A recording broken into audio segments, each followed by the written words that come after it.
네, 오늘도 주일 오후 예배 나오신 여러분들을 환영하고 축복합니다.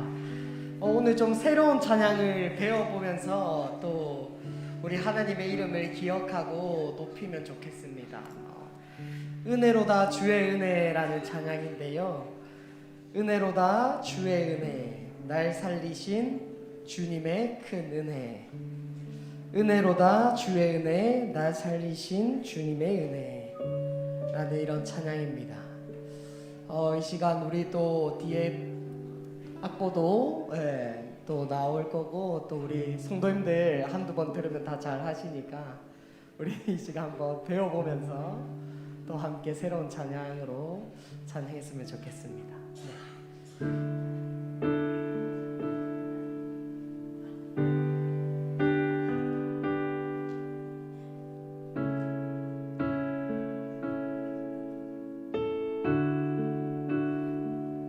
은혜로다 주의 은혜, 날 살리신 주님의 큰 은혜라. 은혜로다 주의 은혜, 날 살리신 주님의 은혜.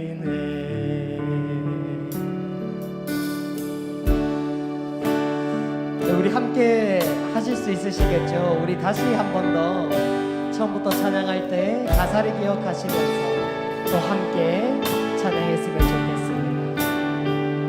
은혜로 주의 은혜, 날 살리신 주님의 큰 은혜라. 은혜로 주의 은혜, 날 살리신. 우리 한 번 더 해보겠습니다. 은혜로다 주의 은혜, 은혜로다 주의 은혜, 날 살리신 주님의 큰 은혜라.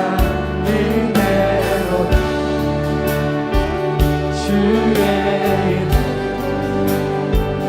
날 살리신 주님의 그 은혜. 내 맘에 은혜, 내 맘에 영원히 나를 이끌고 내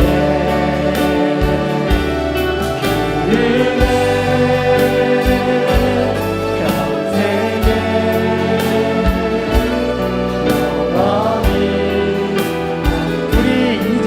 고백해 보겠습니다. 큰 죄에서 날 구해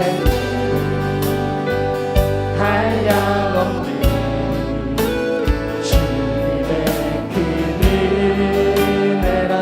아들끼리 날 살렸네, 증량하나. 우리 한 번 더 고백합시다. 큰 죄에서, 큰 죄에서 날 구해 한량없는 주님의 큰 은혜라. 하늘길 날 살렸네, 증량 못한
한번 고백해 봅시다.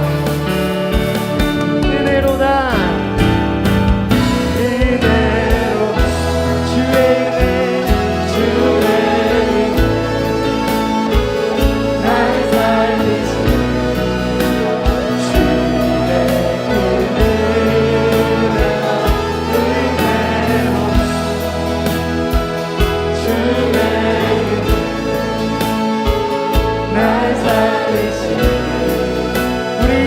한 번 더 고백합시다. 큰 죄에서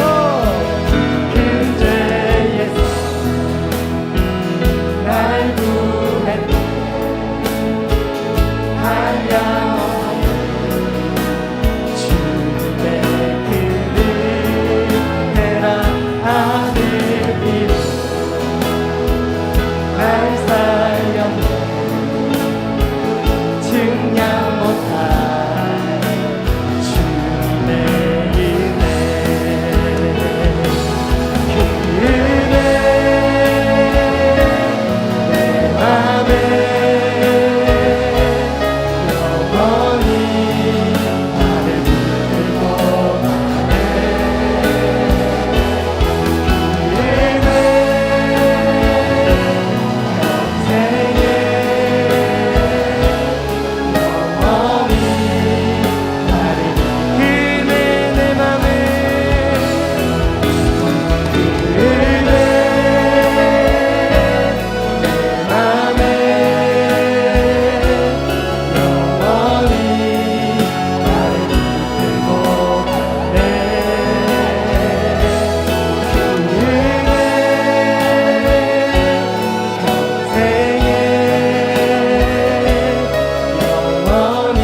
새로운 곡을 이렇게 배워봤는데 너무나 잘하신 것 같습니다.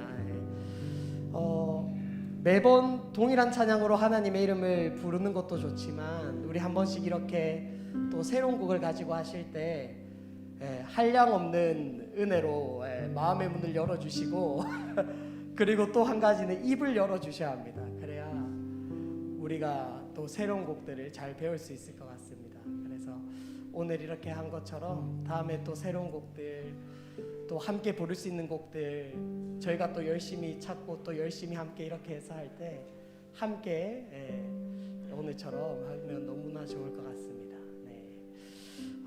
우리 다음으로 함께 또 찬양했으면 좋겠습니다. 이 시간에는 우리 하나님 어린 양 독생자 예수 저번 주에 함께 또 고백했던 찬양인데요. 다시 한 번 더 우리 주님의 또 그 고난을 기억하면서 우리를 위해 베풀어 주신 은혜를 다시 한 번 더 기억하면서 함께 찬양하며 나아가겠습니다.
그 보혈이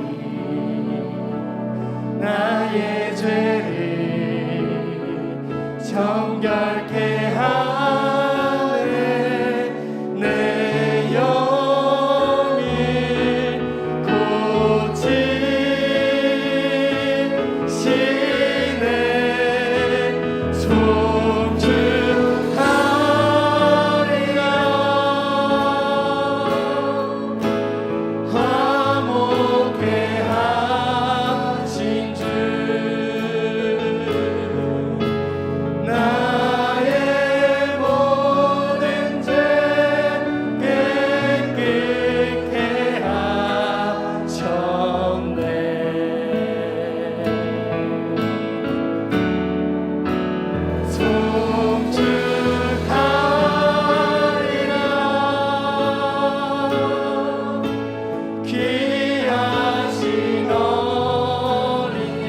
독생자 예수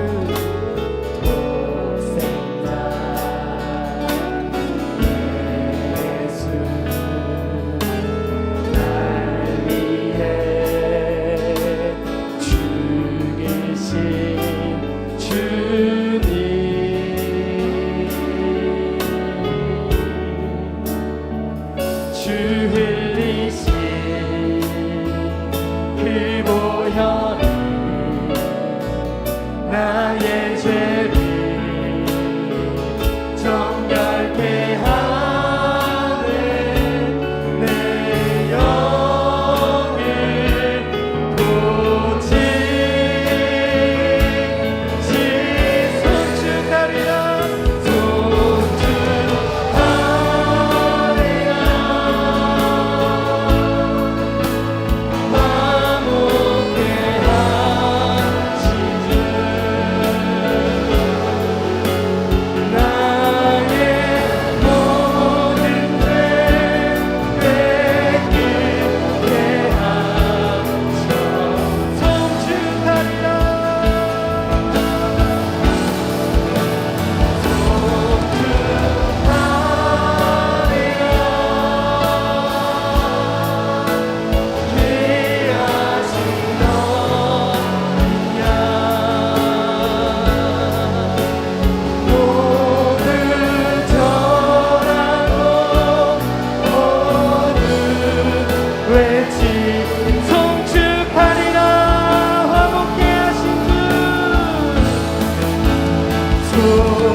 이 시간 함께 기도하며 나아갑시다. 이 시간 우리를 위해 죽으시고 부활하신 주님의 그 이름을 의지하며 우리 시간 이렇게 기도합시다. 성령 하나님, 오늘 이 오후 시간에도 우리 가운데 함께하여 주셔서 주의 말씀 듣는데 방해되는 모든 악한 세력들 떠나가게 하시고 오직 주의 말씀이 내 마음 가운데 심기어지고 주 안에서 힘을 얻고 주 안에서 다시금 돌아보고 주 안에서 다시금 내가 새 생명 얻고 돌아가는 이 시간 될 수 있도록 성령 하나님 도와주시옵소서. 우리 시간 이렇게 성령 하나님의 도우심을 구하시며 기도하며 나아가도록 하겠습니다. 기도하시겠습니다. 하나님 아버지, 우리를 위해 죽으시고 부활하신 주님의 그 이름을 찬양할 수 있는 주님의 귀한 자녀로 삼아주시니 감사합니다. 또한 이 주의로운 시간 우리의 발걸음을 다른 곳을 인도하지 않으시고 주 앞에 나올 수 있는 것을 허락하여 주시니 감사합니다.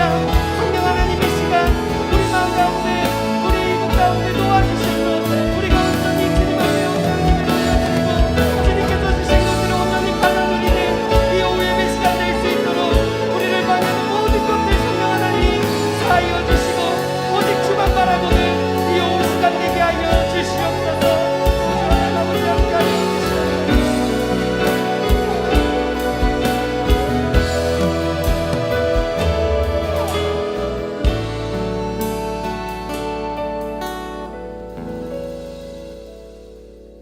사랑과 은혜가 충만하신 하나님 아버지, 존귀와 영광과 찬송을 주님께 올려드립니다.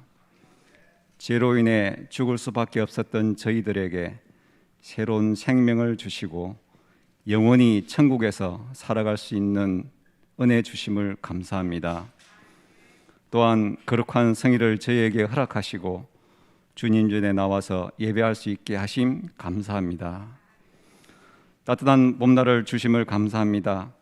봄날과 함께 겨우내 움츠렸던 몸과 마음을 열고 주님과 교제하며 주님을 알아가며 주님과 더욱 가까워지는 계절 되게 하옵소서.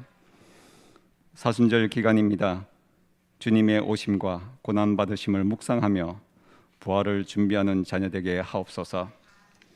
하나님 아버지, 저희들에게 하나님의 자녀로서 살아갈 권세를 주셨는데 세상을 살아가는 동안 그 권세를 누리지 못하고 세상 죄 가운데서 허덕이는 저희들을 용서하여 주옵소서. 세상 일에 바빠서 세상의 쾌락을 쫓아서 정신없이 세상을 살면서 하나님을 까맣게 잊어버리고 세상 권세의 노예가 되어 갈 길을 알지 못하고 헤매는 저희들의 모습을 봅니다. 사랑의 하나님, 저희들을 긍휼히 여겨 주옵소서. 불쌍히 여겨 주옵소서. 하나님의 자녀됨을 잊어버리고 그렇게 세상 속에 정신없이 살다가도 그곳에서 마음을 돌이켜 하나님을 바라보며 하나님의 이름을 부르며 하나님을 찬양하고 기도할 때 하나님, 저희들을 외면하지 마시고 저희들을 주님의 그 넓은 사랑의 품으로 안아 주옵소서.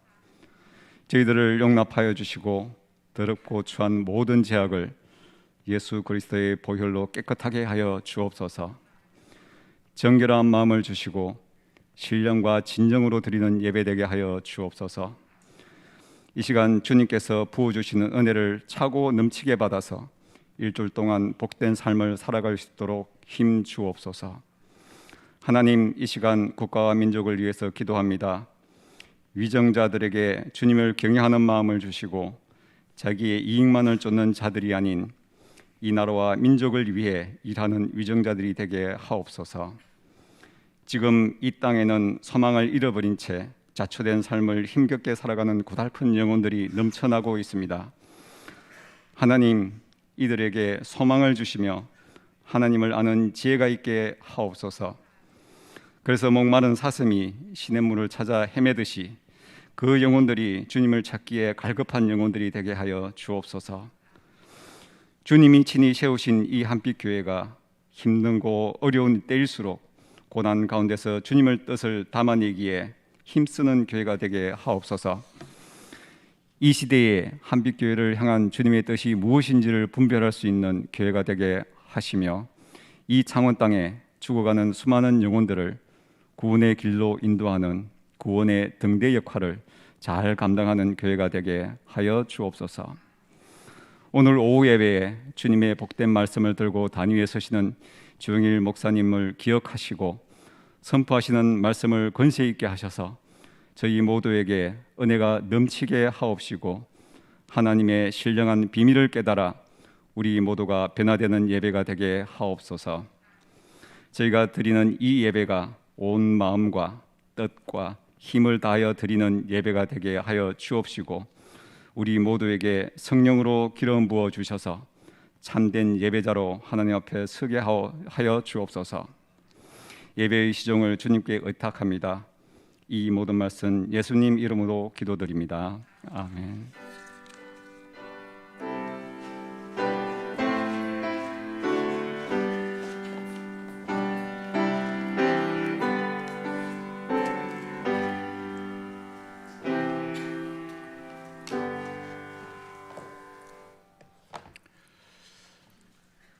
오늘 우리에게 주시는 하나님의 말씀 고린도후서 13장 13절입니다.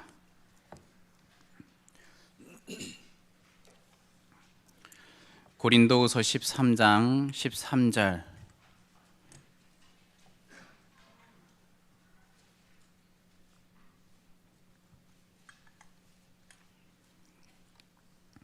우리 한 구절의 말씀인데 한 목소리로 우리 함께 읽어보도록 하겠습니다. 함께 읽겠습니다.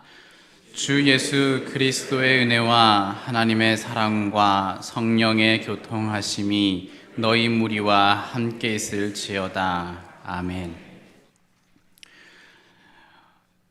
삼위 하나님을 구별하는 믿음이란 제목으로 말씀을 전하겠습니다.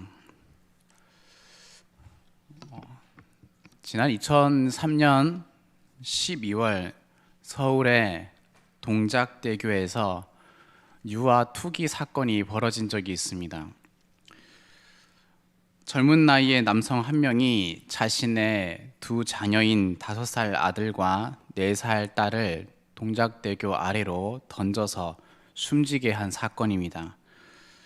사건이 어떠했는지 현장 검증을 했고 많은 언론들이 그 현장을 찾아와서 취재했습니다. 현장 검증을 한 모든 것을 지켜본 이후에 기자가 용의자 남성에게 물어보았습니다. 왜 자녀를 강 아래로 던졌습니까? 질문합니다. 먹고 살 방법이 없어서 그랬습니다. 라고 대답합니다. 그 대답을 들은 기자가 분노를 섞인 말로 이렇게 질문합니다. 그럼 왜 같이 안 죽었습니까? 그러자 이렇게 대답합니다. 저는 기독교인이라서 자살은 하지 못합니다. 더욱 분노에 휩싸인 기자가 질문합니다. 그러면 기독교인은 사람을 죽여도 됩니까? 마지막으로 이렇게 대답을 합니다. 기독교인은 죄는 씻을 수 있습니다. 이렇게 말한 것이 언론으로 알려지고 많은 비난이 일었습니다. 생활고에 시달려서 24살밖에 안 된 젊은 아빠가 아이들을 이렇게 처신했습니다. 죄책감에 이런 말을 했는지 그 속내는 알 수가 없을 것 같습니다. 또는 전혀 이렇게 생각하진 않았지만 자기도 당황스럽고 질문 공세에 무작정 생각난 말을 내뱉었는지도 모르겠습니다. 그런 걸 생각하면 이 사람에게는 기독교 신앙이 있는 것 같아 보이지만은 그 현장에 사건이 일어난 것을 생각하면은 그 신앙이 이 사람의 삶을 인도하지는 못한 것 같습니다. 그래서 참 안타까운 사건이었습니다. 엉뚱하게 기독교 교리를 적용하고 있었습니다. 그 사람은 기독교 교리를 알고 있지만 자유롭지도 못했습니다. 혼란스럽게 처신하는 대답만 했습니다. 분명히 사람을 죄로부터 구원을 이루시는 하나님, 그리고 그 삶을 끝까지 구원에 이르게 하시는 선하신 하나님이시지만 성도의 삶의 어떤 부분들은 이와 같이 혼란스럽고 제 자리를 찾지 못한 가운데 고통받고 기진하는 모습들이 있는 것 같습니다. 대표적으로 삼위 하나님에 대한 이해가 파편적인 것이 있습니다. 하나님은 단순히 한 분 하나님으로만 인식할 때 그러한 상황들이 생길 수 있는데, 하나님이 보이신 희생에 대한 감동보다 하나님께 희생하는 누군가에게 감동하기를 잘하죠. 멋진 신앙의 모습을 보여주는 것은 감동적이고 본받을 수 있는 그런 모습들을 보여줄 수가 있는데, 이런 태도가 도전을 주는 자극을 넘어서 두 가지 모습을 일으키는 문제가 있습니다. 그런 모습이 귀감이 되어서 도전받게 되는 것이 하나 있고, 그건 좋은 일이죠. 근데 또 다른 하나가 뭐냐면 좌절이 일어납니다. 나는 왜 저 사람처럼 안 되지? 똑같이 하나님 믿는데. 좌절이 일어나는 거예요. 이렇게 반응하는 성도는 기도도 자라나지 않는 특징을 갖고 있습니다. 기도가 안 바뀌는 거죠. 자신이 하나님을 향한 어떤 희생을 하고 있다는 것을 발견하면 감사드리는 기도를 합니다. 그런데 그것을 발견할 수 없을 때는 자신은 믿음이 없는 것 같다는 생각에 골똘해집니다. 간구할 때는 하나님의 능력에만 주목하려는 경향도 생깁니다. 하나님에 대해서 가장 잘 사용하는 수식어, 전능하신 하나님. 이거 외에는 잘 표현할 줄 모르는 거죠. 하나님을 능력 측면으로만 바라보는 성도는 늘 이와 같은 측면으로 하나님을 상대합니다. 누군가는 되는데 나는 안 된다는 느낌을 많이 받을 수 있습니다. 기도 응답에 대해서도 구한 것이 그대로 이루어졌는지 아닌지를 몰두합니다.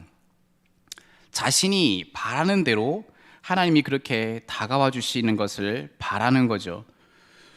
또 어쩌다가 들었던 말씀이랑, 그러니까 설교 때 들은 말씀과 삶의 정황이 뭔가가 적절하게 맞아떨어지면은 역시 하나님이셔라고 감동은 잘합니다.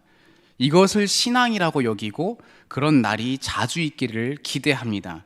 그런데 이런 상황은 잘은 안 생기지 않습니까? 그렇게 되기 때문에 신앙 자체도 생각하지 않게 되는 특징을 또 갖게 되죠. 신앙은 생각나면 하는 게 아니라 의지를 가지고서 해야 되는 게 신앙이죠. 의지입니다. 믿음은 의지죠. 신앙은 수고롭게 의지를 발휘해야 된다는 것을 가르치면 잘 못 받아들입니다. 그런 사람들은 저절로 되어줘야 될 것 같은데 그렇지 않게 얘기하니까. 그리고 바로 이런 모습을 예수님께서는 이렇게 비유했습니다. 모래 위에 지은 집. 예수님이 모래 위에 지은 집과 반석 위에 지은 집 이렇게 얘기하실 때 모래 위에 지은 집 같다고 여겨지는 사람들한테 어떤 걸 의도하실까요? 자기가 그러한 것 같다라고 생각하면은 돌이키라고 의도하시는 거죠. 성도는 불가능에서 시작을 했고 불균형을 통과하는 삶을 살아가고 있습니다. 그리고 완전한 균형이 이루어지는 날을 고대하면서 지금 살아가고 있죠. 우리는 균형을 찾아가고 있어요. 몸과 영혼에 대한 이해와 사용, 하나님에 대한 의식과 하나님을 교제하는 것에 대한 균형, 이 모든 것들이 그날 마지막 날에는 완전한 균형을 이룰 텐데 지금은 우리들 안에서는 어떤 사람은 이런 것이 좀 부각되고 어떤 사람은 이런 쪽이 좀 부각되는 그런 차이들이 있는 채로 성도들은 살아가고 있고 그 불균형은 점점 균형을 찾아가고 있고 이것을 우리는 성화라고 그러죠.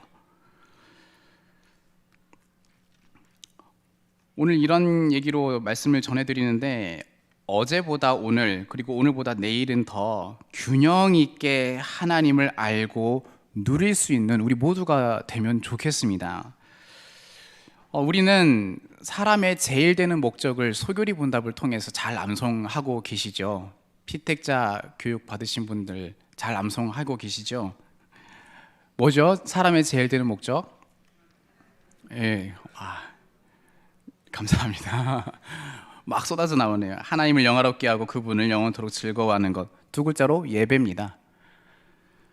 하나님을 예배하려면은 그분을 영화롭게 하려면은 하나님이 누구인지 아는 데서 시작을 합니다. 하나님은 자기를 계시하시는 분이고 알려주신다는 말이에요. 비밀을 밝혀서 알려주신다. 알려주셔야만이 우리가 알 수 있거든요. 그래야 그분을 예배할 수 있는데 성경이 그분의 계시죠. 성경은 우리의 신앙과 삶의 기준입니다. 하나님께 이 계시의 말씀을 가지고 받은 것을 하나님께 돌려드리는 걸 예배라고 합니다. 받은 걸 돌려드려야 올바른 온전한 예배가 되는데 만약 하나님께 받은 것이 없는데 돌려드릴 수가 있을까요? 없어요. 없을 겁니다. 받은 것이 희미하거나 어리숙하면은 돌려드릴 수 있는 것도 어리숙하고 희미하기 때문에 어리숙한 모습의 신앙 또는 왜곡 이런 상황들이 처하기도 하죠. 근데 우리는 이것을 계속 정정하고 깨달아 가면서 올바른 진리를 걸어가는 겁니다. 하나님이 계시한 것을 적절하게 반응하는 것이 중요하다는 얘기를 하고 있습니다. 하나님이 계시한 것을 나는 이런 존재야 라고 계시한 것을 적절하게 반응할 수 있는 표현을 해야 된다는 것, 그것이 중요하다는 것을 이야기 드리는데 그렇지 못한 예를 하나 이야기를 해볼게요. 저의 딸은 이래라는 이름을 가진 아이인데요. 말을 배우고 있는 중이고 완전하게 말은 구사 못하는 채로 귀엽게 말하고 있는 중입니다. 근데 누군가한테 무엇을 받으면은 고개 숙여서 감사합니다라고 해야 된다고 가르쳤어요. 근데 가르쳐 주고서 이렇게 해야 된다 이렇게 알려줬더니 받을 때 이렇게 뭔가 주니까 받으면서 감사합니다 이렇게 해요. 감사합니다 이렇게 하는데 기특하죠. 그 배운 대로 한다는 게 기특했어요. 근데 어느 날 보니까 제가 이제 자기가 가지고 있던 걸 저한테 줄 때였어요. 아빠라고 하면서 줬는데 자기가 저한테 주면서 감사합니다 이러더라고요. 왜 그랬을까요? 제가 감사합니다 하면서 고개 숙여야 되는 것을 보여주면서 줬기 때문에 따라하는 거예요. 아, 그때는 감사합니다 하고 고개 숙여야 되는 거라고 생각을 하고서 흉내를 낸 거죠. 한동안 그렇게 좀 했었어요. 자기가 주면서도 감사합니다를 했었는데 지금은 안 그래요. 지금은 안 그렇습니다. 그 친구가 배운 것은 뭘까요? 물건을 받을 때의 만족감을 가질 때 반응을 감사하다라는 말과 고개를 숙여야 된다는 것을 저는 가르친 건데, 만족감은 그냥 본능으로 생겨요. 주었다, 아 좋아, 만족은 그냥 본능으로 생기는데 이것에 대한 반응, 말과 태도는 배워야 하는 거거든요. 근데 이것은 하면서 익숙해지는 거예요. 처음에는 익숙하지 못한 채 시킨 대로 따라만 하다 보니까 줄 때도 그렇게 하곤 했던 거죠. 다시 말하면 고개를 숙이는 것과 감사합니다라는 글자의 의미를 모르는 채로 흉내만 내는 거예요. 모르는 채 흉내만 내는 거예요. 이제는 안 그러고 있습니다. 뭘까요? 그때보다 조금 더 알게 되었다는 거죠. 자기가 줄 때 감사합니다 안 해요. 이제 조금 알게 되었다는 거예요. 지금 그런 예를 하나 들었고요. 또 다른 것도 있습니다. 어떤 사람이 딸기를 보고 맛있다고 이렇게 표현을 했어요. 그리고 나서는 피아노를 보더니 피아노도 참 맛있겠다 이렇게 얘기를 했습니다. 이상하게 들리죠? 피아노를 보고 맛있겠다라고 표현을 한다면은 딸기와 피아노를 같은 범주로 집어넣었다는 의미예요. 그 사람에게서는 피아노를 피아노답게 사용하지 못하는 상태를 보여주는 거죠. 피아노가 뭔지 모른다는 얘기예요. 피아노의 속성을 모른다는 거죠. 그리고 동시에 입맛이라고 하는 이 감각의 영역에 있어서도 미숙하다는 의미죠. 한마디로 둘 다 모른다는 얘기예요. 둘 다. 즐길 수 없는 상태라고 합니다. 바로 이거를 예배할 수 없는 상태라고 하는 거예요. 피아노 선율을 감상하면서 아름답다라고 여기며 반응하는 그 사람과 공감을 못하는 겁니다. 대상의 어떤 물건, 대상의 속성을 알고 그의 적절한 표현을 적절하게 할 수 있는 것, 그렇게 할 수 있는 것을 즐긴다고 하죠.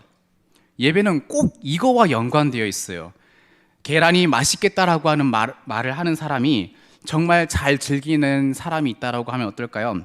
계란의 속성을 잘 알 겁니다. 계란은 액체예요. 근데 열을 가하면 액체는 보통 증발하지만 계란은 고체가 됩니다. 이 속성을 알고 열을 가하고 그걸 먹기도 하고 깨뜨려서 열을 가하기도 하고 저어서 열을 가하기도 하고 깨뜨리지 않고도 열을 가하는 다양한 방법을 할 수가 있겠죠. 그리고 그때마다 섞든 그냥 깨뜨리든 깨뜨리지 않든 열을 가했을 때 그 맛과 식감이 조금씩 다르다는 것을 알 거예요. 그리고 소금을 뿌린다거나 파슬리를 뿌린다거나 후추, 계란, 케찹 이런 것들을 곁들일 때마다 똑같은 계란임에도 풍성하구나 하면서 즐길 줄 알게 될 겁니다. 계란을 이렇게 어떻게 해볼까 저렇게 해볼까 생각을 할 수 있는 것도 생기죠. 창의력을 발휘합니다. 즐기는 사람만 창의력을 발휘해요. 그죠? 예배하는 것은요, 잘 아는 것과 비례할 수밖에 없어요. 잘 아는 것과 비례할 수밖에 없어요. 하나님을 그 누구보다도 제대로 즐길 줄 아는 존재가 있다. 그런 사람 보고 성도라고 했어요. 이 세상 모든 사람 중에 하나님을 그분의 속성을 알고 어떻게 그분을 즐겨야 될지를 알고 있고 유일하게 할 수 있는 존재, 성도가 그 존재입니다. 이 세상 사람 아무도 못해요. 몰라요. 할 수가 없어요. 즐기지를 못합니다.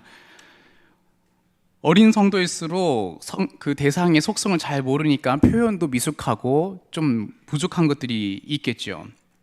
그런데 하나님을 성부, 성자, 성령으로 계시다는 것 다 알고 있는데 우린 좀 더 많이 알고 있는데요 라고 싶은데 굳이 더 많은 걸 열심히 찾아야 할까라는 질문을 한다면은 네, 그러해야 합니다라고 대답을 드리겠습니다.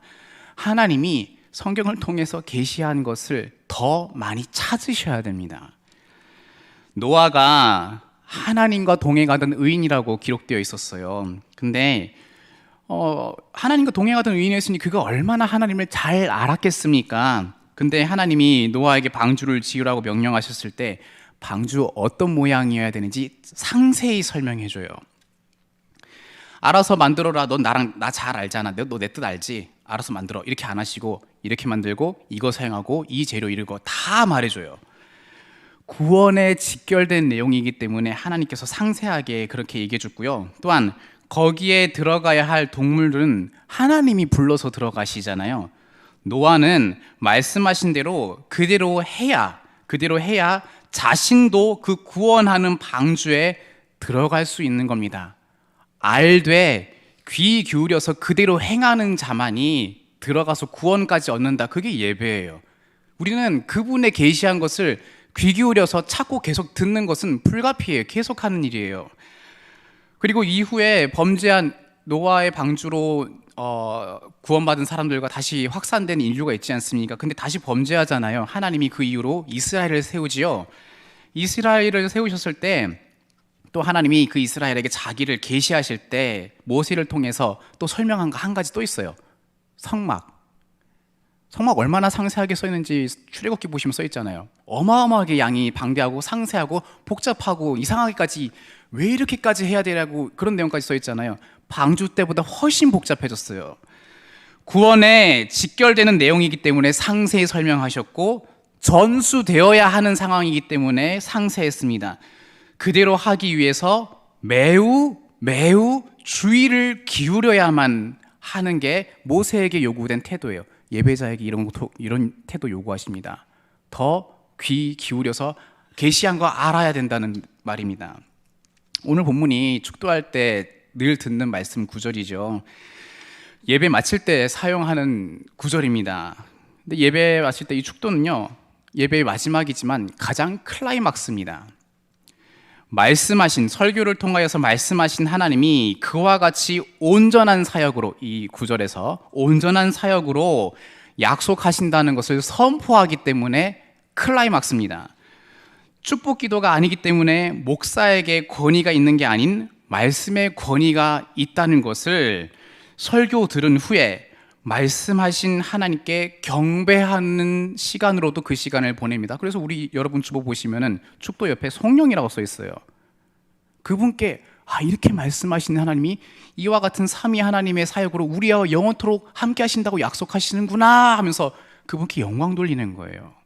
성령입니다, 그게. 축도에 드러나 있는 삼위 하나님 표현을 보니까 우리가 그 13장 13절 말씀 보니까 삼위 하나님이 구분되어 있어요. 예수님의 은혜, 하나님의 사랑, 성령님의 교통하심, 세 개가 있죠. 구별되어서 표현되어 있듯이 삼위 하나님의 사역에 따른 우리 믿음의 역할도 이와 걸맞게 적절해야 한다는 거죠.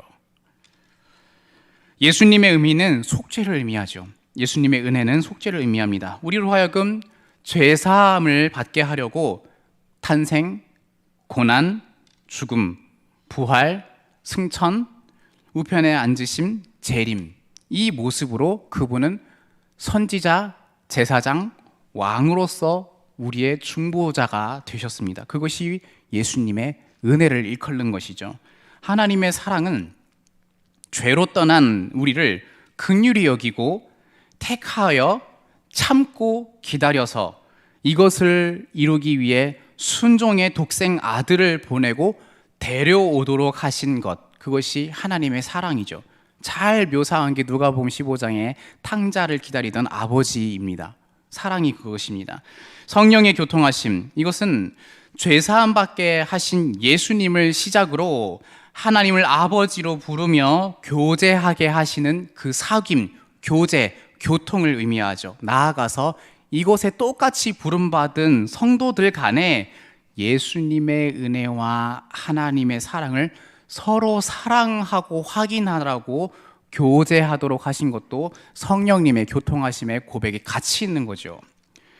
우리가 지금 제가 이 삼위 하나님의 이 은혜, 사랑, 교통하심에 대한 언급을 간단하게 드렸는데 우리는 간단하게 이렇게 말을 할 수가 있습니다. 구분할 수 있습니다. 삼위 하나님의 사역은 이렇게 간단하게 말할 수 있지만 우리가 맞이하는 상황에 걸맞게 기대하고 의지할 수 있는 그 예배의 소재가 바로 삼위 하나님의 이 사역입니다. 우리가 예배할 소재가 하나님의 사역입니다. 우리의 정황이 이러이러할 때 우리는 하나님을 어떻게 찾고 의지해야 할까요? 우리가 하나님을 부를 때 우리의 정황과 감정에 영향받으면서 찾게 될 텐데, 하나님 한 분 한 분 그리고 사역에 대해서 조금 언급을 해드리겠습니다. 우린 성령님을 따로 찾기도 하지요. 보통 예배 때 그리고 경건에 관련된 상황을 앞두고서 성령님을 주로 찾아요. 그죠? 왜냐하면 성령님은 진리의 영이라는 수식어가 달려있어요. 진리의 영이다, 그리스도의 영이다, 이렇게 수식어가 있습니다. 그렇기에 예수님의 사역이 믿음 안에서 극대화되도록 증언하시는 분은 성령님이시죠. 그러면 성령님께 도움을 구할 때 진리를 반드시 확인하려는 마음도 같이 따라와야 된다는 말이에요. 성령님 도와주세요 뭔가 했는데, 성령님은 진리의 영이고 예수께서 전한 진리를 가르치고 깨닫게 하시는 분인데 성령님께 도와달라고 하는 곳에서 진리를 찾을 마음이 없다? 안 적절하다는 거예요. 못 즐기고 있다는 겁니다. 성령님을 부르고 찾지만 진리를 하기 위한 태도나 시도나 환경을 갖지 않으면 혼란스러워할 수도 있겠죠. 예를 들어서 성령님 지금 이 상황을 인도해 주세요, 이런 기도도 할 수도 있을 겁니다. 진리를 듣고서 분별하여 적절한 판단을 하길 기대하는 마음을 품어야 되겠죠. 성경이나 교리가 아니더라도 진리를 생각나게 할 어떤 상징, 단어, 상황이 이렇게 생각이 난다면은 성령님의 생각나게 하시는 사역이 될 수 있죠. 요한복음 14장 26절입니다. 생각나게 하시는 사역이 될 수가 있어요. 굳이 성경을 꼭 보지 않고 있어도 상황을 통해서 이거 그렇겠구나, 그럼 그걸 찾아봐야지, 이거 그거 말씀하시는 거구나, 그 말씀이구나, 항상 진리로 가야 된다는 거예요. 그러나 그렇지 않는다면은 다른 걸 찾습니다. 그런 곳조차 의지하지 않고 나에게 말씀하셨다, 이렇게 하신다라는 마음을 갖는다면은 조심스럽게 분별해야 돼요. 그런 것은 다른 사람에게 성령님이 이러이러하시던데 라고 말을 할 수 있는 사항은 아니에요. 다른 사람은 다르게 생각할 수도 있기 때문인데요, 나아가서 이 고도의 분별이 필요한 상황인데 구별할 수가 있을까요? 없을까요? 있습니다. 진리의 영이시니까 진리이신 예수께서 하신 말을 따라서 확인할 수가 있어요. 예수님이 이렇게 얘기하셨거든요. 예수님은 그 열매로 진짜인지 아닌지 알 수 있다라고 얘기를 하셨어요. 그래서 성경이나 교리에는 생각나는 게 없지만 그 밖에 어떤 것으로 인도하신다, 돌보신다라는 느낌을 받을 때에는 그 결과가 삼위 하나님의 속성인 사랑으로 귀결되어야 됩니다. 그게 잘 분별하는 태도입니다. 지금 자신은 성령님께 인도함 받는다고 하지만은 그 모습이 다른 성도들로 하여금 불편하게 하고 힘들게 하고 한다면은 진리의 열매가 맺히는 게 아니라고 말할 수 있습니다. 확실히 말할 수 있어요. 이런 게 있을 수 있겠죠. 오늘 내가 기도해 보니까 성령님께서 땡땡땡 당신에게 이러이러하게 말씀하셨어요. 이렇게 말하는 분이 만약에 하루에 10시간씩 기도하시는 분이라고 하면은 그보다도 기도 안 하시는 분들이라거나 신앙의 연륜이 그보다 더 적은 분들은 들어야 된다고 생각 안 하겠어요? 하루 10시간씩 기도하시는 분이 이렇게 얘기하면은 그런가 보다 하겠죠. 근데 그때 때마침 또 다른 사람이 저에게는 그렇게 얘기 안 하시던데요 라고 대답을 했어요. 근데 방금 얘기한 이 사람은 하루에 5시간 기도하는 사람이에요. 그러면은 기도를 더 많이 하는 사람의 말을 신뢰해야 되는 건가요? 아니면은 또 5시간 기도한 사람의 이 말은 그럼 도대체 누가 알려준 걸까요? 대혼란이 일어납니다. 진리에서 그 출처와 근거를 찾을 수가 없으면은 어마어마한 혼란이 일어나요. 그럼 성령님이 둘도 아닌 거죠.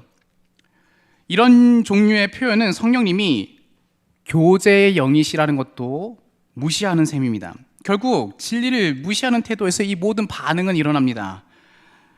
신앙을 가진 사람들 안에서 똑같이 예수님, 하나님, 성령님을 믿고 있음에도 혼란은 일어날 수가 있어요. 이런 혼란에서 상처를 받거나 자격지심을 가지고 견디지 못하는 사람들이 개별적인 열심을 가지고 쫓아나간 게 다 이단의 공통적인 특징이에요. 다 신앙생활 열심히 하셨던 분들이 그렇게 됐거든요. 상처받고 자격지심과 여러 가지 정황상 어려움을 겪고 그렇게 나가는 공통점을 가지고 있습니다. 그러면은 꼭 성령의 사역, 꼭 진리, 말씀으로 귀결돼야 되나요? 네, 꼭 그래야 합니다. 진리가 채워지지 않았는데 들은 게 없고 생각나는 게 없을 때, 그때 강력하게 간구하면은 내뱉어서 하나님께 돌려드릴 게 없기 때문에 자기의 열심이라는 피를 토해요. 자기 열심이라고 하는 피를 토합니다. 그렇게 해서 자기의 어떤 의를 드러내려고 하는 시도가 일어나는데, 하나님 앞에서 인정받을 시도는 예수님의 피 외에는 없어요. 예수님의 피만 구원을 이루시는 피고, 사람의 열정이라고 하는 피는 복음이 될 수가 없습니다. 예수님의 피 흘림만 드러나게 하는 게 진리에 합당한 태도입니다. 자기 피를 흘리는 형태 속에는 하나님께 받은 게 없어서 하나님께 돌려드리려고 뭔가 애를 쓰는데 그 애를 쓰다가 망하는 거예요. 자기가 피 흘리는 모습, 그러니까 열정적인 어떤 애를 쓴다는 것을 제가 지금 피 흘린다는, 피 토한다는 표현을 했는데요. 자기가 그렇게 애쓰는 모습을 보면서 나에게 있는 이 열정은 도대체 무엇을 위해서 일어나고 있는 것인지 하며 혼란스러워하게 됩니다. 그것을 스스로 속인다고 하는 거죠. 진리로 귀결되지 않고 자기 열심을 쫓아간 신앙의 예가 성경에 있죠. 사도행전에 많이 있습니다. 아나니아와 삽비라가 대표적일 수 있는데요. 자기 밭을 팔아서 사도들에게 냈습니다. 근데 그 판매한 금액의 일부를 챙긴 다음에 낸 거죠. 자기 돈이니까 아무 상관이 없이 마음대로 할 수 있는데, 팔아서 낼 때 모든 밭의 값을 내는 것처럼 해서 냈잖아요. 그리고서 그 결과로 성령을 속였다라는 이유로 죽임당합니다. 하나님께로부터 죽임을 당합니다. 이 사람들도 여호와 신앙을 가졌어요. 예수님을 믿고요, 신자로 살고 있던 사람들이었어요. 그런데 이들은 하나님께만 돌려줘야 할 영광을 자신들이 취하고 싶었습니다. 아나니아 삽비라도 저렇게 헌신했대. 야, 저렇게까지 헌신했다고? 대단하네. 이런 추앙을 받고 싶었던 거죠. 왜냐하면 이 사건 직전에 밭을 팔아서 사도들에게 헌물했다라고 하는 내용들이 같이 있고 바로 나오는 내용이 이 내용이기 때문에 그렇습니다. 서로 사랑해야 할 대상인 성도들에게 상처를 주는 판단을 내렸습니다. 우월감으로 추앙받고 싶다는 것은 다른 성도에게 상처 주는 거예요. 교제하게 하시는 성령님의 인도와는 반대의 일들을 행한 겁니다. 성령님이 진리가 없는 곳에 역사하지 않는다면 불공평한 걸까요? 아니면 그분의 능력이 없는 걸까요? 성령님이 진리가 없는 곳에 역사하신다면 그 당사자는 파멸에 이를 겁니다. 깨닫게 하고 믿게 하고 순종하게 하는 분인데, 진리가 없다면 알 수도 없고 무엇을 깨달아야 하는지에 대한 압박에 시달립니다. 무엇을 믿어야 하는지에 대해서 찾아 헤맵니다. 무엇을 순종해야 되는지 방황하게 됩니다. 진리 없이 성령 받는 삶은 파멸에 이르고, 사실 이것도 가능하지가 않아요. 진리 없이 성령 받는 게 불가능하다는 얘기입니다. 성령께서 진리가 선포된 곳에 자기 능력을 쓰고 선포되지 않는 곳에 자기 능력을 쓰지 않는 것을 전능하다고 이야기합니다. 이와 같은 맥락으로 성부 하나님과 예수님께도 똑같은 모습을 볼 수 있습니다. 하나님은 모두를 구원하지 않고 구원할 자와 그냥 버려둘 자를 선택했습니다. 누구에게는 자기 능력을 쓰고 누구에게는 그 능력을 사용하지 않기로 하시는 거죠. 예수님은 하나님이 선택한 사람만을 위하여서 죽기 위해 사람이 되셨고 죽고 부활하셨습니다. 그 사람을 위한 진리의 사역이 있으니까, 이렇게 나타나니까 속죄받아 구원받는 사람이라는 결과가 나오게 되죠. 이 구원에 이르는 믿음을 주시려고 성령님은 그 어떤 선택받은 사람의 출생 이후로 적절한 때에 진리를 듣는 곳으로 이끄시고 듣게 하시고 믿음을 주십니다. 그래서 하나님, 예수님, 성령님은 서로 질서 안에서 사역하십니다. 그 결과가 바로 우리이고요. 삼위 하나님은 성도의 삶의 모든 것을 다 알아서 해주시는 분이 아닙니다. 우리를 이분의 질서 안에서 구원하셨듯이 우리가 성도로 살아가는 삶 속에서도 이 육신이었던 말씀이 기록되게 하신 후 이 진리를 따라 걷는 방법으로 우리의 삶이 윤택해지도록 하셨습니다. 세상과 가까운 성도일수록 무질서합니다. 하나님에 대한 인식은 막연합니다. 하나님은 다 알아서 해주시면 좋겠다라는 분으로 여깁니다. 그러나 진리와 질서의 삼위 하나님은 계속 질서를 통해서 수고하게 하십니다. 읽는 일과 묵상하는 일, 그리고 세상 속에서 이것을 어떻게 조화롭게 이해해야 하는지 수고하게 하셔서 그 수고 속에서 이 성령님의 역사를 경험하게 하셨습니다.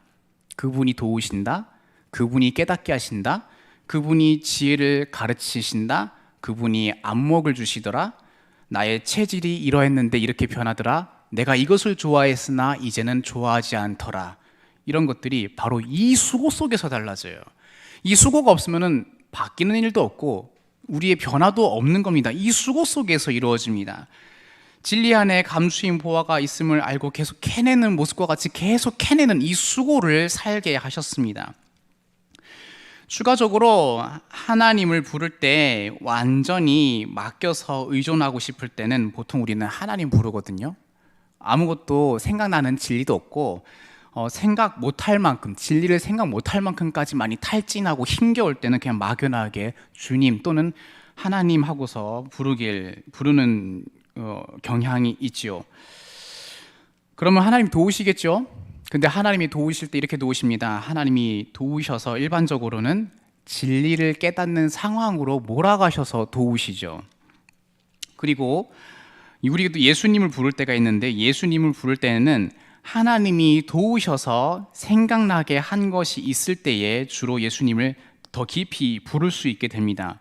그분의 고난, 죽음, 그것을 기대어서 우리의 삶의 고난을 엿보려고 하는 거죠. 그리고 그분은 부활하였다는 것에 복음의 위로가 저기에 있구나 또 확인할 수 있게 하시는 겁니다. 보통 예수님을 많이 묵상하게 되는 때가 언제입니까? 아플 때 아니에요? 심각한 고통이 있을 때. 그분도 우리를 위해서 사람 되시고 고난 받으셨어를 묵상하지 않습니까? 우리가 바라봐야 할 예수님이 우리를 위한 우리만의 중보자라는 사실을 그때 확인하고 더 깊이 수고하면서 알게 되는 거죠. 예수님 없이 하나님을 찾는 것, 예수님 없는 성령님을 의지하는 것은 위험합니다. 지금 말씀드린 삼위 하나님에 대한 표현들 좀 정리하겠습니다. 예수님의 은혜는 속죄와 중보를 의미하기에 고통스러운 삶 속에 있을 때 예수님에 대한 더 풍성한 표현들로 누릴 수 있으면 좋겠습니다. 교회 학교 선생님 중에 어떤 자기가 개인적으로 뭔가 했다는 것을 본 적이 있는데 뭐였냐면은 종이에 공책에 가운데에다가 예수님은 어떤 분인가 누구신가라고 써놓고서 옆에다가 예수님은 어떤 분, 하나님의 어린 양, 구원하시는 분, 그리스도 뚝뚝뚝 해가지고 한 페이지를 가득 채웠더라고요. 수십 가지의 수식어를 적어냈어요. 성경에서 표현하는 것들로. 그거 보고 저는 굉장히 감탄하고 좋아했어요. 예수님은 어떤 분인가라는 문장 하나에다가 성경에서 말하는 수식어가 이렇게 많다는 것을 그분이 써서 좀 보았어요. 수십 가지였어요. 정확히는 안 세봤는데 한 페이지에 꽉 채우고도 아마 더 많았을 겁니다. 예수님에 대한 수십 가지의 수식어가 기록할 수 있고 자신도 때에 따라서 표현할 수 있다면은 예수님을 생각할 수 있는 넓이와 깊이는 더욱더 넓어지고 깊어지지 않겠습니까?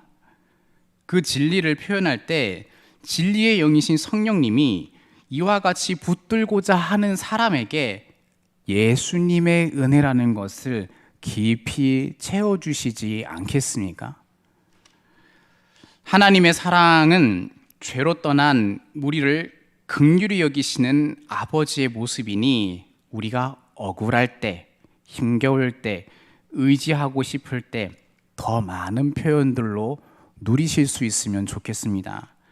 성령님의 교통하심은 삼위 하나님과 성도를 사랑하게 하시는 것이니 우리가 진리를 상대할 때 교제하게 하시는 것, 그리고 나아가서 똑같이 부름받은 성도 간에 예수님의 은혜와 하나님의 사랑을 확인하며 서로 사랑할 수 있으면 좋겠습니다. 지금 말했던 삼위 하나님의 은혜와 사랑과 교통하심은 우리의 기도에서 드러날 것이고 우리의 생활에서 드러날 것이고 우리의 예배에서 드러날 것입니다. 서두에 신자라고 이야기하지만 매우 비참한 결과를 보여주었던 젊은 아버지 이야기를 했습니다. 주께서는 우리들에게 진리를 가르쳐서 진리를 알거든 너희를 자유롭게 한다는 말씀을 주셨습니다. 그 안타까운 그 젊은 아버지는 진리를 알되 제자리를 찾지 못한 채 알았고 또 그 진리를 가르치는 교회 안에 보호를 받지 못한 것 같아 보입니다. 추측입니다만 자유로움은 볼 수가 없는 모습이 아닙니까? 그 비참한 아버지와 자녀들과 같이 되지 않도록 우리에게 하나님은 계속 계시하시고 알길 원하시고 당신을 즐기기를 원하시죠.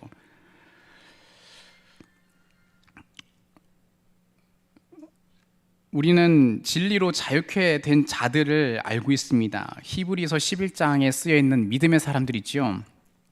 그 사람들은 이런 겁니다. 진리로 자유케 된 이 사람들이 다른 사람들은 상식이라고 생각하지 않는 것을, 그러니까 소위 비상식을 자기들은 상식으로 생각하면서 살아간 사람들입니다. 이를테면 이런 거죠. 신앙, 하나님에 대하여서 그분들은 소위 매니아가 된 거예요. 아까 계란 얘기했죠. 여러분 계란 요리 몇 가지 만들 수 있습니까? 100가지 만들 수 있으세요? 저는 못해요. 하나님에 대해서 즐길 수 있는 정도가 매니아 같이 계셨던 분들이 히브리서 11장에 쓰여 계세요. 능수능란하셨던 분들입니다. 전문가로 되신 분들입니다. 그분들은 정말로 즐기신 분들입니다. 목숨을 사용해서 즐기는 것은 이상한 일 아닙니까? 비상식이에요. 근데 그분들은 그것을 자기의 목숨으로도 하나님을 즐기는 것을 상식으로 여겼습니다.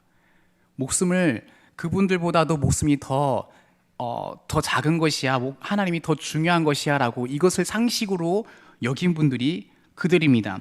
그런 예배를 드린 삶이 그들의 모습이 그렇게 기록이 되어 있죠. 삼위 하나님에 대한 적절한 표현들, 적시적소에 사용하는 그 인식의 깊이, 창의력을 발휘해가면서 그분들은 무엇도 두려워하지 않을 수 있었다라고 얘기를 할 수 있는 거죠. 여러분, 우리들은 정말로 하나님을 사랑하면서 하나님을 즐기는 매니아처럼 그분을 이렇게까지도 알 수 있고 사랑할 수 있고 즐길 수 있어라고 하는 그런 삶으로 나아가길 소망하지 않습니까? 그리고 모든 사람들이 비상식이라고 여기는 것을 이제는 그것은 우리의 상식이야라고 여길 수 있는 삶을 살기를 우리는 기대하지 않습니까? 제가 한 가지 비유를 들자면은 여기 성경책이 있고요. 여기 주보가 있습니다. 둘 중에 무엇이 더 무거울까요? 이걸까요? 이게 더 무거울 수 있을까요? 뭐가 더 무겁죠? 이것이 더 무겁죠? 안 들어보셔도 이게 더 무겁다는 거 아시겠죠? 왜일까요? 이게 우리 상식이거든요. 이게 우리 상식입니다. 경험하지 않고도 아는 걸 상식이라고 그래요. 경험하지 않고도 아는 그 상식을 그분들이 목숨을 여기에 두고 하나님을 여기에 두어서 이걸 사용해서도 그분을 높이고 즐길 수 있어라고 이것을 자기들의 상식으로 여기게 된 사람들이 히브리서 11장에 계신 분들이십니다. 흠모되지 않습니까? 그리고 주님께서도 이미 이와 같이 살도록 가르치셨죠. 얘들아, 오른쪽 눈 빼고 오른손 찍어버려서라도 장애를 얻고 살더라도 그렇게 살아야 돼. 진리를 따라서. 이미 주님은 말씀하신 바 있습니다. 이게 상식입니까? 비상식이죠. 주님이 정신 나갔거나 이게 진짜 상식이라는 거죠. 하나님을 즐기는 데 있어서 우리의 몸뚱아리는 소중하진 않은 거다. 우리는 삼위 하나님을 구별하는 믿음이라는 제목으로 말씀을 드리고 있는데, 구별할 수 있는 믿음을 갖는 것, 우리는 흠모할 수 있으면 좋겠고, 그것을 갖는다는 것은 당장 내가 오늘, 내일 이후로 조금 더 알았다는 사실 때문에 내 삶은 뭔가가 더 좋아질 거라는 보장이 되는 건 아니에요. 더 보장이 되지는 않죠. 이런 거죠. 구별할 수 있는 믿음, 삼위 하나님을 구별할 수 있는 믿음을 갖는다면 그 믿음은 우리 삶에 더 안전하고 견고하고 소망적으로 가꾸어가는 믿음이 되는 것이죠. 그게 진리를 알고서 진리에 의해서 자유롭게 살아가는 삶입니다. 비상식을 상식으로 여기기 시작한 그 삶이 그때야 시작이 될 수 있는 겁니다. 우리 모두가 다 하나님을 사랑하고 흠모하지요.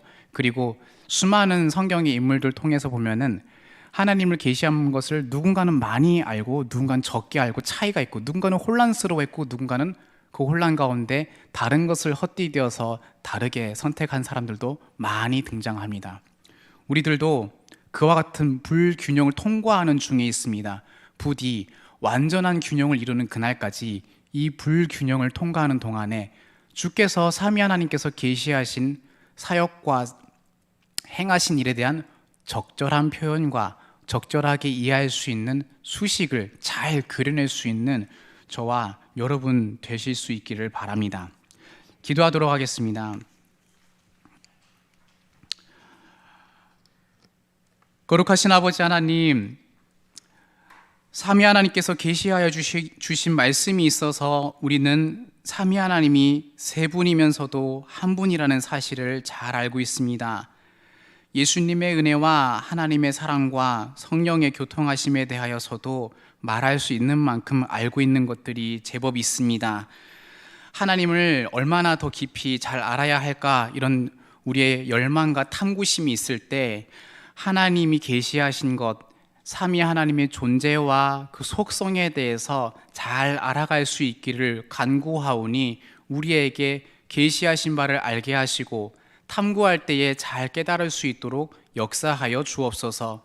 그리하여서 우리들의 이 불균형을 통과하고 있는 이 삶 속에 완전한 균형을 이루는 그날까지 안전하도록 인도하여 주시고, 이 길을 걷는 동안에 진리가 정말 우리를 자유케 한다라는 그것을 표대 삼아서 하나하나 걸어가게 하시고, 더 많은 부분 자유롭게 해주시고, 더 많은 부분 비상식을 상식으로 여기는 신앙의 삶 살게 하여 주옵소서. 하나님을 예배하고 즐기는 것, 우린 다시 한번 생각을 해봅니다.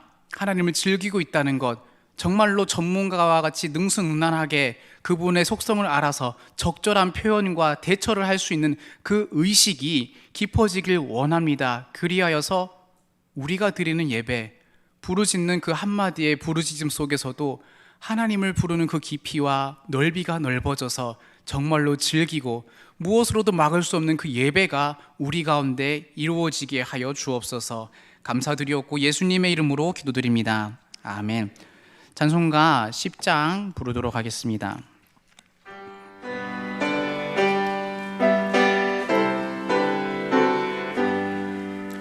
전능왕 오셔서 주 이름 찬송케 하옵소서. 영광과 권능의 성부여 오셔서 우리를 다스려 주옵소서. 강생한 성자여 오셔서 기도를 들으소서. 택하신 백성들 복 내려 주시고 거룩한 마음을 주옵소서. 위로의 주 성령 오셔서 큰 증거 주옵소서. 전능한 주시여 각 사람 마음에서 떠나지 마시고 계십소서. 성삼위일체께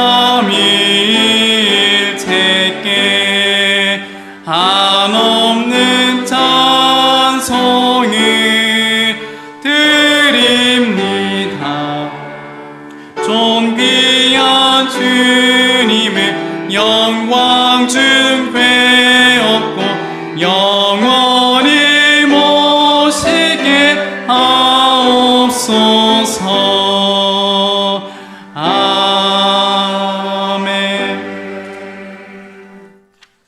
고이노니아 광고 말씀 전해드리겠습니다. 다음 주 오후 예배는 오마을 예배로 진행이 됩니다. 이번 돌아오는 토요일 제21회 경남 법통로의 시찰별 연합운동회가 아침 9시 30분부터 창원 문성대학교 체육관에서 진행됩니다. 경남 법통로회 소속 모든 성도들이 대상입니다. 교우 소식 전해드립니다. 이번 주 토요일 결혼 소식이 있습니다. 1남1 배상현 성도 자녀 진성군이 최은정 양과 25일 토요일 오전 11시 30분 호텔 인터내셔널 5층 그랜드 볼룸에서 결혼식을 갖습니다. 3여3 박찬호 박우미 집사님 자녀 슬기 양이 김동일 군과 25일 오후 2시 미래 웨딩 캐슬 4층 VIP홀에서 담임 목사님의 주례로 결혼 예배를 드립니다. 나머지 광고는 주보를 참조해 주십시오. 이제 축도하도록 하겠습니다. 주 예수 그리스도의 은혜와 하나님의 사랑과 성령의 교통하심이 너희 무리와 함께 있을지어다. 아멘.